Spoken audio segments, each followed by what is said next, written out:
સુરતના કતારગામ વિસ્તારમાં 19 વર્ષીય શિક્ષિકાએ આપઘાત કર્યો હોવાનો મામલો. સુરત પોલીસ દ્વારા અલગ અલગ ડ્રાઈવ શરૂ કરવામાં આવી. કતારગામ વિસ્તાર અસામાજિક તત્વોનો અડ્ડો બન્યો હોવાની સામાજિક અગ્રણીઓએ કરી હતી રજૂઆત. કતારગામ વિસ્તારમાં સ્થાનિક પોલીસ દ્વારા વાહન ચેકિંગની ડ્રાઈવ શરૂ કરવામાં આવી. સાથે વિદ્યાર્થીનીઓને જાગૃત કરવાની ડ્રાઈવ પણ શરૂ કરવામાં આવી. કાળા કાચવાળી ગાડીઓને દંડ કરવાની કામગીરી પોલીસ દ્વારા હાથ ધરવામાં આવી. વિદ્યાર્થીઓને સમજ આપવામાં આવી કે કોઈ પણ ઇસમે હેરાન કરે તો પોલીસની મદદ લો. આગામી દિવસોમાં ડ્રાઈવ વધુ મજબૂતીથી આગળ વધારવામાં આવશે. પોલીસના મહિલા સેલને સાથે રાખીને આ કામગીરી હાથ ધરવામાં આવશે.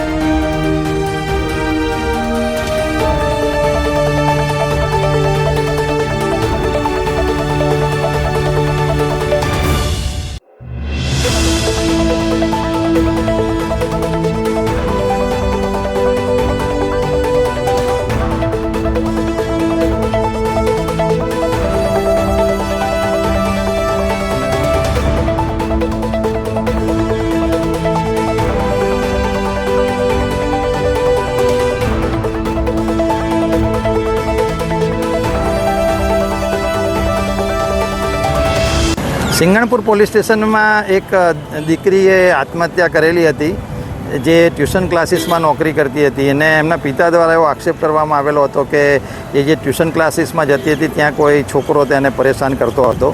તો આ બહુ ગંભીર પ્રકારનો બનાવ પોલીસની દ્રષ્ટિએ જ હોવાના લીધે પોલીસ આમ રૂટીન ચેકિંગ કરતી હોય છે, પરંતુ આજે હવે અલગ અલગ આવા ટ્યુશન ક્લાસીસને એવા પોઈન્ટ નક્કી કરીને પોલીસ અહીંયા એમને પોતે જ પોતાની જાતને સેફ અનુભવે, એમના પ્રશ્નો સમજી શકે એના માટે અત્યારે ડ્રાઈવનું આયોજન કરવામાં આવેલું છે.